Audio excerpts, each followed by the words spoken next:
Welcome everybody to another exciting episode of HomeKit Insider. You've got me, as always, Andrew O'Hara, and if you are watching the video version of this, things might look a little bit different. I am not in the studio right now. I am coming to you from a hotel room in California. It is absolutely gorgeous out, and we are getting so close to Apple's annual developer conference. So that's where I'm coming to you from right now. We're gonna go over some news for today, talk about what we're going to see at Apple's event, which funny enough, you could potentially be listening to this before Apple's keynote kicks off. So I could tell you these rumors around like iOS 18, and they'll be quickly proven false or real, who knows. But the funny thing is, it could even be decided before you listen to this. You could be listening to this and you've already watched the keynote. Just depends on how quick you get to it. Before we even start, we should start with a sponsor because this is going to be a little bit of a shorter episode, so let's thank our first sponsor for the episode, which is ExpressVPN, which has already come in super handy because I am traveling. I've been in airports all day, so many airports, so many places where I do not know the Wi-Fi, so you better believe that I am running a VPN. VPN is going to help protect all of your data wherever you are. So when you're on that sketchy work network, you're on a coffee shop, you're on an airplane, you're on an airport Wi-Fi, anything like that, you don't know who is snooping. You could be fine most of the time. You probably will be, but why take that chance? Protect your data, protect your online passwords, protect your online credit cards, protect all of that. And ExpressVPN is a great one to do it with. I love ExpressVPN because it's available on all of your Apple devices, your Mac, your iPhone. You can even have it on your Apple TV, which is especially cool. I absolutely love that. It is so easy to set up and start using it. And I know so many people who recommend ExpressVPN. Like if they're looking for one VPN to recommend, this is the one that I hear absolutely the most often. So every time you connect to an unencrypted network, cafes, hotels, your data is not secure. You don't want to have your data stolen by all of these data hackers, anything like that. No, they say you can actually, your information can be worth up to $1,000 when they sell it on the black market. That's freaking crazy. So don't deal with that. Don't do that. Use ExpressVPN. Super secure, easy to use, works on all your devices. #1 rated by top review sites like CNET and The Verge. So this is what you guys should all do. You guys should go secure your online data today by visiting expressvpn.com/HKI. That's expressvpn.com/HKI. And you can get an extra 3 months free. expressvpn.com/HKI. Perfect sponsor for traveling. I've literally been running it. So let's go ahead and get into the news. Now, this was technically slightly old news. If you have been reading Apple Insider, you may have seen the article that I wrote. I was tipped off by one of our listeners, by the way, which was fantastic. So Derek Seaman, he reached out to me on Twitter, flagged it. So I wrote this article up. But basically, as many of you know, Matter is an open source protocol, an open source platform. So all of its source code is published. It's public. You can view it. You can view all of the pushes and pulls and all the changes to that Git repo. Well, there were these additions added into the public-facing repository from an Apple employee. It specifically says an Apple employee, and the username is like Bzarsky or Boris Zbarsky, who has been an Apple employee for the last few years, according to his LinkedIn, and his code references say things like target release middle of 2024, versions iOS 17.6, macOS 14.6, watchOS 10.6, and tvOS 10.6. And these are features that are referencing the Matter 1.3 spec. So there are things like references to more robust air quality monitoring, power management, the water valves, the CO, CO2, formaldehyde, PM10, PM2.5, PM1, radon monitoring, all of those types of things are included in this, as well as plenty more. It's really interesting to see all these different things. Now, there's a ton of references throughout, so it's very hard to specifically say what new features for Matter 1.3 will be available here. It's also hard to say when 17.6 is going to be released. The funny thing is, typically we see these 0.6 releases 2 weeks or so ahead of WWDC. Now here we are, today is WWDC, and we don't have iOS 17.6 or any of the other betas yet. So Apple has not released those betas. So we're likely going to get those betas after the first betas of iOS 18. So I'm not even going to be able to test this because I will be moving to iOS 18 pretty quickly. We'll see if I install it on my daily driver or if I put it on a secondary device. We'll see. We'll see what I do for all of you out there for YouTube videos. So very interesting. We're getting support sooner than I thought for Matter 1.3, and at least to some of these features. And I'm wondering how we're going to see vacuums.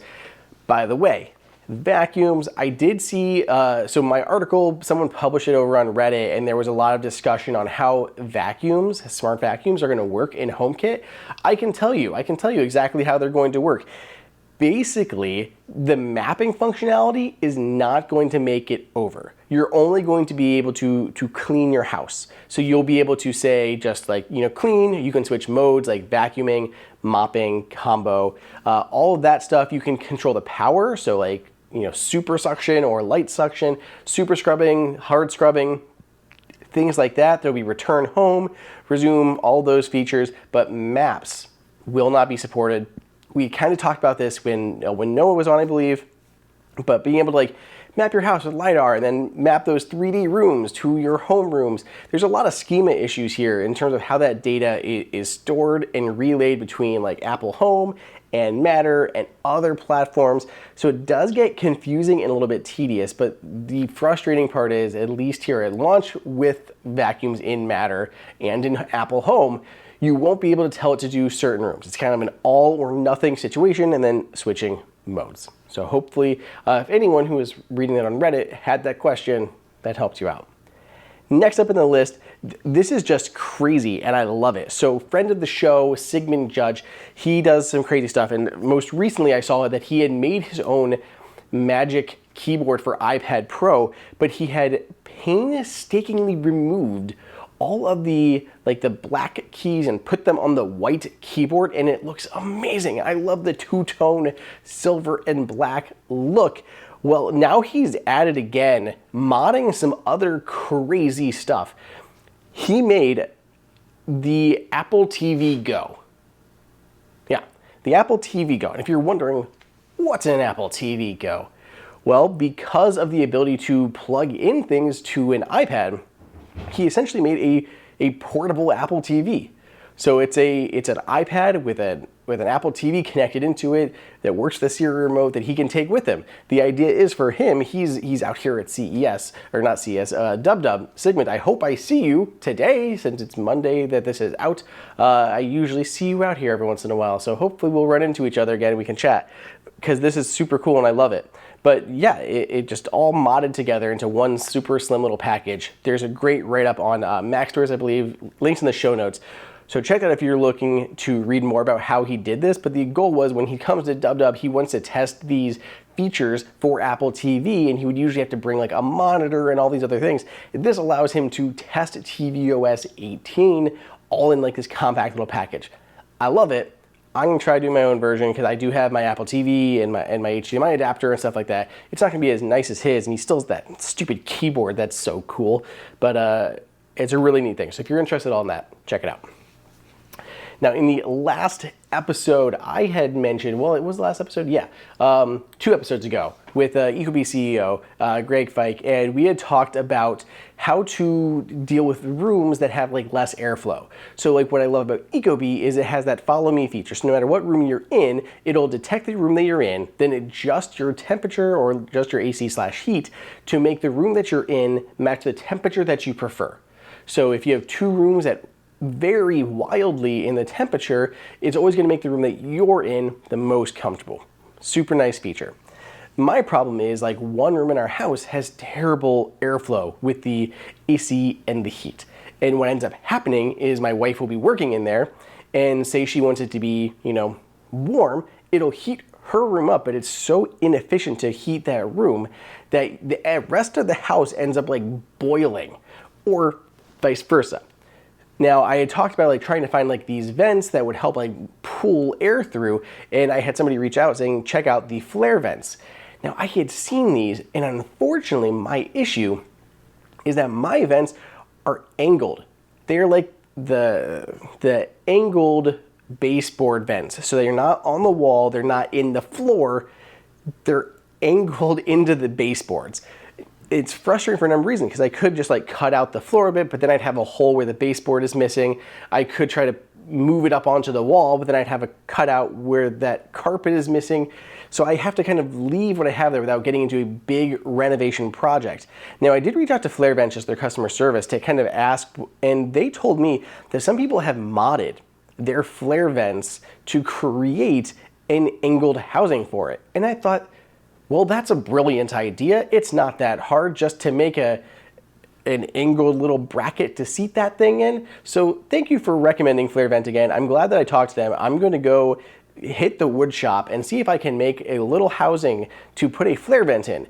And the Flair Vents, they even work with Ecobee as well as other thermostats, and they do have fans in them. So the whole point is they can close and open and increase that airflow into that room, which would hopefully potentially fix the issue that we're having. So I'll try that out. Give me a few weeks because we've got stuff going on.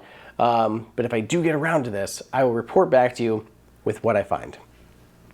So we're going to do a rumor roundup covering everything in iOS 18 and blah, blah, blah that we expect that we've been covering that's relevant to the home. Before we do that, we should thank our final sponsor for the episode. You know them.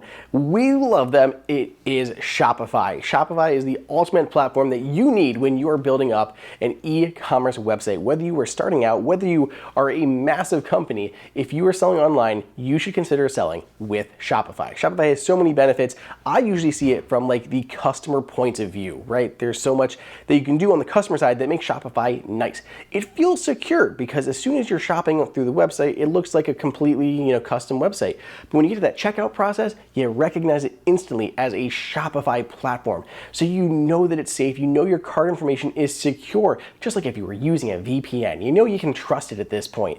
And it makes it very seamless. You can enter like a Shop Pay password, like a code they text you to check out with like a saved card you have on file. You can use Google Pay, you can use Apple Pay, or you can enter in credit card information however you prefer.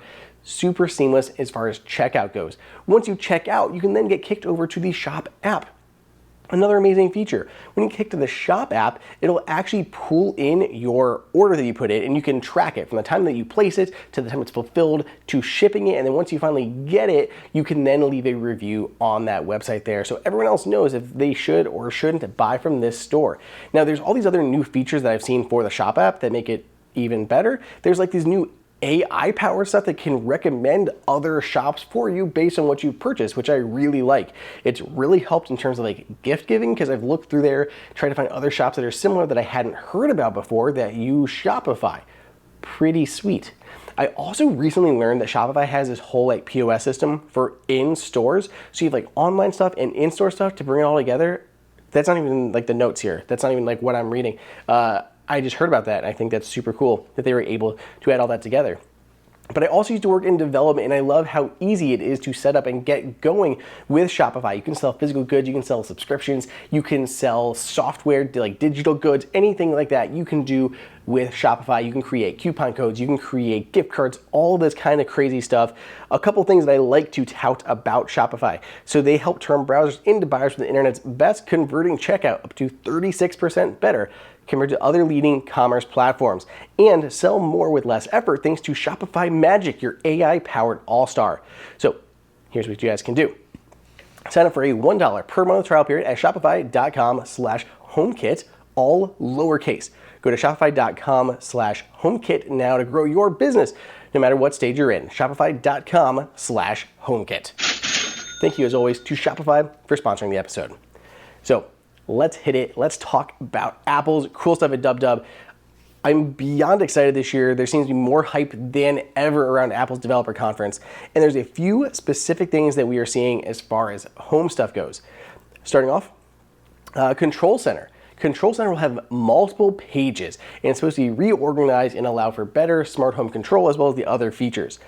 No more specifics than that, but supposedly making it a bit easier. I really like the smart home controls in Control Center, they always seem spot on for me. Like I go to bed, I swipe down, it's got like my good night, my shower scenes, all of those. In the morning, I've got like a coffee scene and set scenes. All of those are always just in there, and I'm excited to see how Apple does this, and I hope it gets better and not worse in any way. AI, of course, is going to be a big thing throughout the iOS 18 experience. Now, one thing that I was a little bit nervous about going into the conference is that our own Marco, and I can't even pronounce his last name, so I apologize to Marco, but he's been revealing all this stuff about iOS 18, these new features, and he was talking about everything that's new coming to Siri and how it can do all this stuff with like books and mail and Safari and all of this stuff. Well, absent from his list was Apple Home, and I'm hopeful that it was just an omission in his part of leaking it. I'm hoping there's more AI stuff.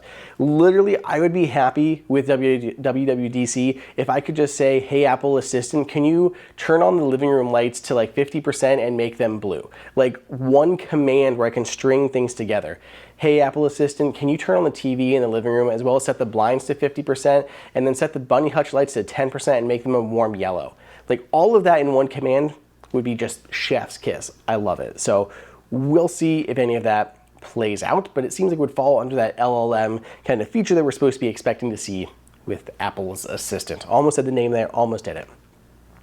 Of course, Matter is also supposed to be in the cards. We're seeing things coming 17.6, maybe that'll be a bit earlier, but I think we're gonna see more and kind of everything kind of wash out with iOS 18. Apple's probably gonna build some of these features into 17.6, but the vast majority of other expected Matter features will be arriving most likely with iOS 18 this fall in September. Those are the biggest things I've heard as far as smart home. I mean, Matter is kind of bringing the new devices into Apple Home, so they're kind of coming that way. So Matter is the biggest deal of all of this, but I'm really hopeful we see even more. Let me know if you haven't already what you want to see. We'll see what happens, and please share your reactions with WWDC with me on Twitter or in the show notes here or a YouTube comment, anything like that, because I want to know what you guys think about it all. Otherwise, stay tuned. We're back next week. We're going to recap all the WWDC stuff as it pertains to Apple Home, Matter, everything like that. I hope you guys have a great week. Do everything you guys do with this podcast. Give us a great review on your podcast platform of choice. Check out the video, youtube.com/HomeKit Insider. Otherwise, I'll see you in the next episode.